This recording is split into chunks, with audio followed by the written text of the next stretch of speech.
Hi everyone, my name is Gül Aktürk and I'm a PhD candidate at TU Delft in the Department of Architecture and a former visiting fellow at the Arctic Institute. I worked as an architect and a heritage specialist prior to my PhD. Since the start of my PhD, I've been focusing on the vernacular heritage under the threat of changing climate. Today, I will give you a presentation on managing vernacular heritage sites in times of climate change. This presentation gives some of the findings of my PhD research, which are published in MDPI journal Land in collaboration with Dr. Hannah Flack. I studied the case of Fındıklı in the city of Rize, which is located in the northeast part of Turkey due to two reasons. First, the area receives the highest humidity and precipitation and experiences extreme rainfalls, floods, landslides. Second, it's rich with cultural and natural heritage sites. Fındıklı has 31 villages and neighborhoods in which many settlements are scattered and sparse in the hinterland. Fındıklı has river plains and valleys that were formed by the main three rivers from west to east, Arılı, Çağlayan, and Sümer.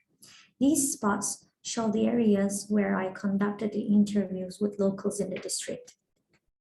Due to the steep terrain and narrow strip of coastline, arable lands are quite limited. The local economy of the district of Fındıklı primarily relies on tea and hazelnut cultivation, as well as on fruit farming, fisheries, beekeeping, and livestock cultivation.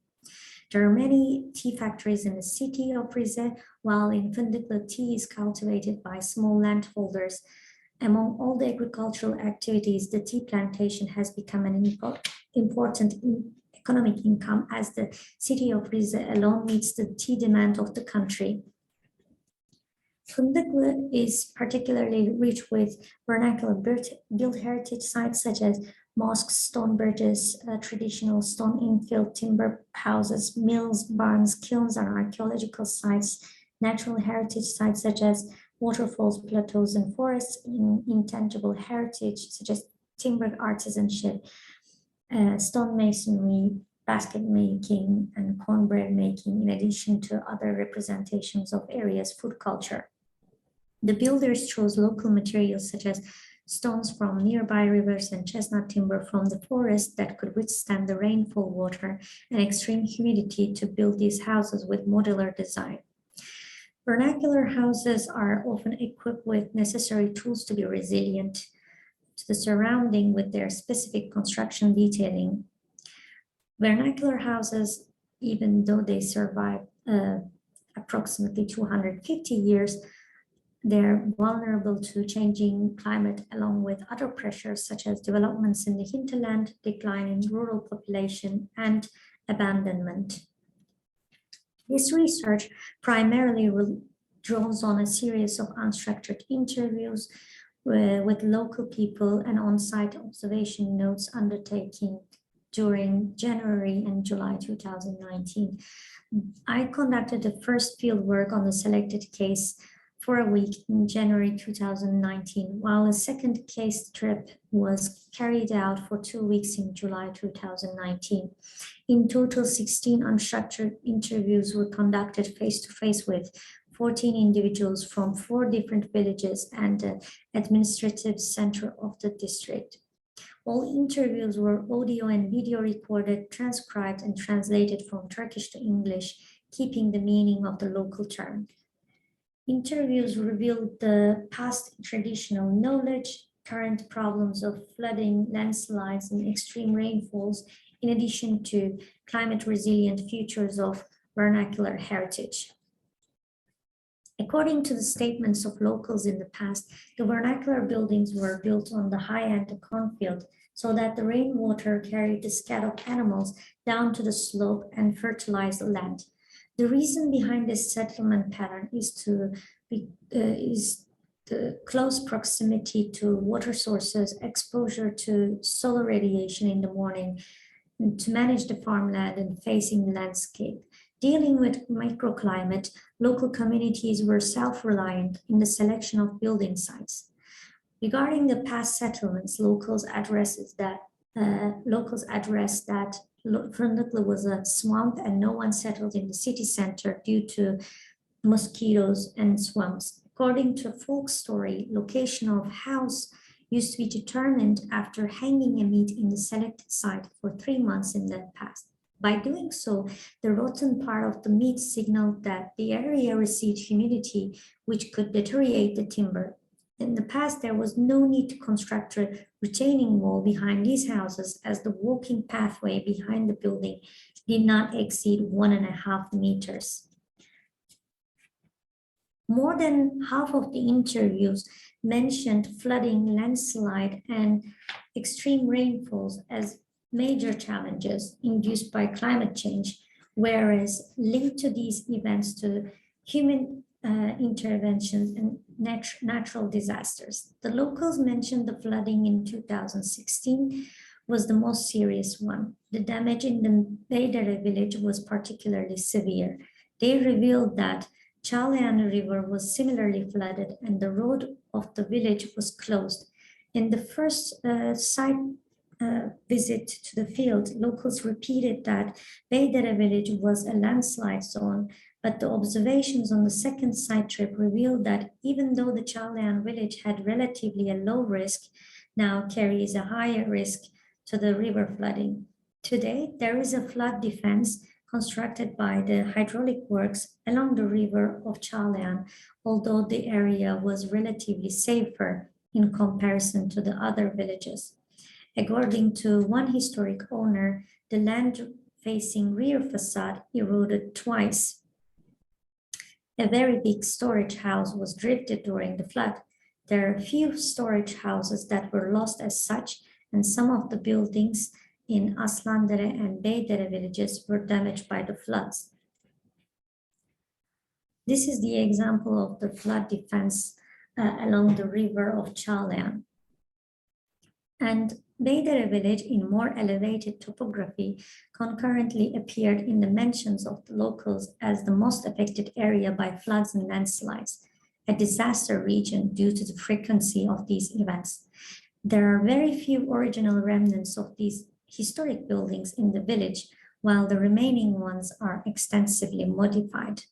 Following the statements on Beydere village, Karale village was also mentioned as a landslide zone where historic buildings were damaged. However, even though most of the houses survived disasters, the rear facades of some of the houses have become degraded due to the landslides, particularly in the case of a house of a local where the main door faces the rear facade, where the landslide damaged the most.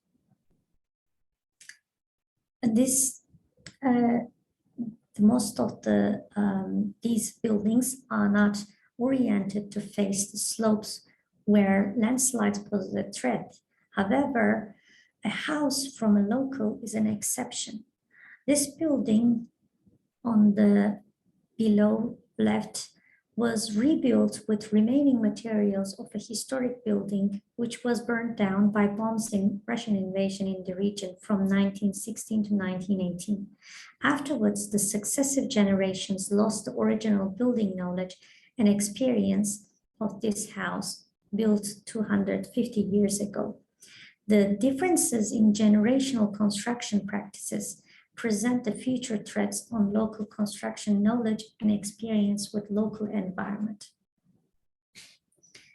The local term of rotten month is mentioned for the month of July when the area receives the excessive rainwater and the area would be damp. The dampness and changes in temperature also causes crop failures.